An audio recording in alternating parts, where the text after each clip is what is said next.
All right, let's jump right in. Today, we're going to try and connect some seriously big dots. We're talking ancient philosophy, cutting-edge AI, and modern economics. And we're going to see if we can weave them all together to sketch out a possible roadmap for where humanity is headed. It's a huge topic for sure, but all the pieces are starting to fall into place. You know, for literally thousands of years, this idea from Aristotle was just that, a beautiful philosophical dream.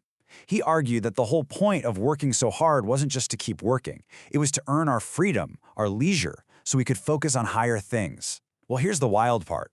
With the explosion in AI that we're seeing right now, that ancient dream is suddenly looking less like philosophy and more like an actual economic reality. And that really brings us to the core question, doesn't it? The technology to create a world of incredible abundance and leisure, it's arriving. It's on our doorstep. But have we done the work on ourselves? Have we built the social and ethical foundation to actually handle it? Are we, as a species, really ready for what comes next? So to get our heads around this, here's the path we're going to take. We'll start with how AI is shaking up the whole idea of work. Then we'll look to the past for an ethical guide. We'll get into the nuts and bolts of an AI-powered universal basic income, face some of the huge risks in this transition, check out a tool to protect ourselves, and then finally, we'll tie it all together. First up, let's imagine a future that isn't defined by the 9-to-5 grind. Because AI is forcing us to completely rethink what it means to be productive, and maybe even where we get our sense of purpose. Way back in 1930, the famous economist John Maynard Keynes pretty much saw this coming. He figured technology would make us so ridiculously productive that by our time, we'd only be working about 15 hours a week. Now, obviously, that didn't exactly pan out, right? But the crazy productivity gains? Oh, those definitely happened. And now AI is taking that trend and putting it on hyperdrive, creating the potential for unbelievable abundance with way less human effort. Okay, so if the how of survival is getting automated, we've got to get really serious about the why. Why are we here? What should we do with all this free time? And to build a future that's stable and meaningful, sometimes the best thing to do is look to the past for a solid foundation.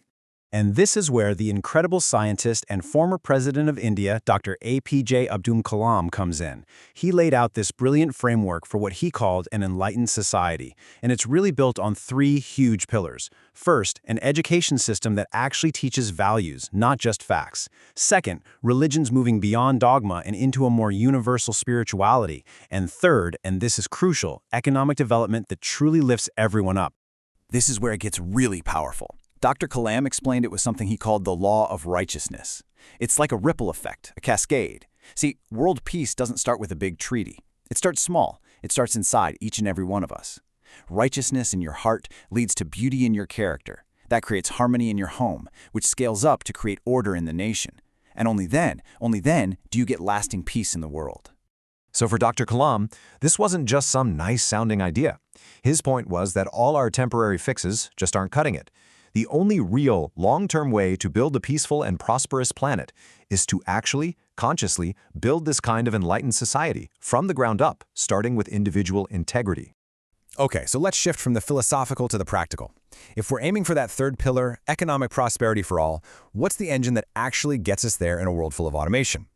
Well, for a growing number of people, the answer is an AI-powered universal basic income.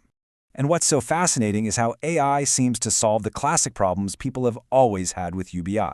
You know the arguments, right? Who's going to do the tough, undesirable jobs? Well, AI and robots can. What about people getting lazy and not contributing?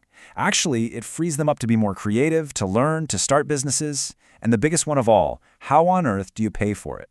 The mind-boggling productivity gains from AI could generate more than enough wealth to fund the whole thing. I mean, this quote from Louis O. Kelso just nails it. The whole point of fixing the economy isn't just about money. It's about getting it out of the way so that we, as a species, can finally get on with the real work, the stuff machines can't do, the work of the mind and the spirit. But, and this is a huge but, this transition is not going to be easy. In fact, it might be the single most dangerous moment any civilization ever faces. We have to talk about something called the Great Filter. So what is the Great Filter? It's a spooky idea from cosmology. It tries to answer the question, where is everybody? Why haven't we found other intelligent life out there? The theory is that there's some barrier, some challenge that is so incredibly hard to overcome that almost nobody makes it past. And yeah, a lot of very smart people today believe that creating an unaligned superintelligence could very well be humanity's Great Filter. This quote from the biologist E.O. Wilson just says it all, doesn't it? Our problem is this massive mismatch. We're wielding godlike technology, but we're still running on the same emotional software as our Stone Age ancestors, and our institutions are stuck in the Middle Ages. That gap, that's where the danger is. And take a look at this. This graph basically shows our projected journey to becoming what's called a Type 1 civilization, one that can use all the energy on its home planet. We might get there by 2371, but you see that terrifying dip in the middle?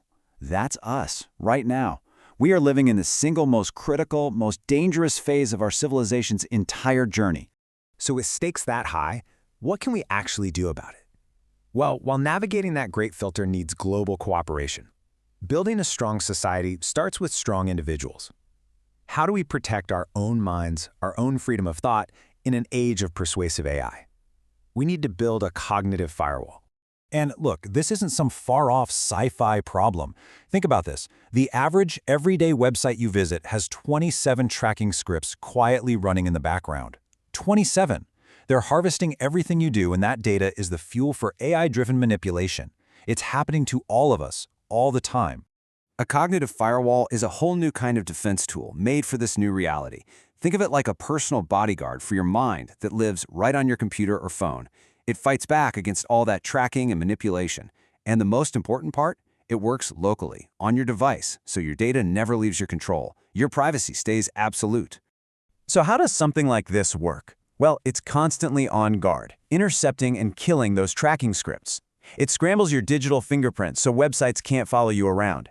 It can even use its own AI to spot and flag when a website is using tricky designs to manipulate you. At the end of the day, it's all about one thing: taking back control of your own digital life. Okay, let's bring this all home. How do we put all these pieces together? The ancient wisdom, the incredible technology, and a serious commitment to safety. How do we merge them into a real, achievable path forward? Well, here's the blueprint in a nutshell. The foundation has to be that timeless ethical wisdom, our moral compass. The engine is the economic freedom that an AI-powered UBI can provide. The shield is a two-part defense, universal safety for powerful AI and personal cognitive firewalls for each of us. And the vision? That's our North Star, a huge, inspiring goal that pulls us all together. And what a vision it is. Dr. Kalam didn't think small. He proposed a world space vision, which included projects like building giant solar power stations in space to beam down clean, limitless energy to Earth. He saw this as the kind of grand challenge that could unite humanity, solve our biggest problems, and lift our eyes to the cosmos. And all of this leaves us with one final, and maybe the most important question. As we're racing ahead building these incredible godlike machines, we have to stop and ask, is the real bottleneck the technology, or is it us?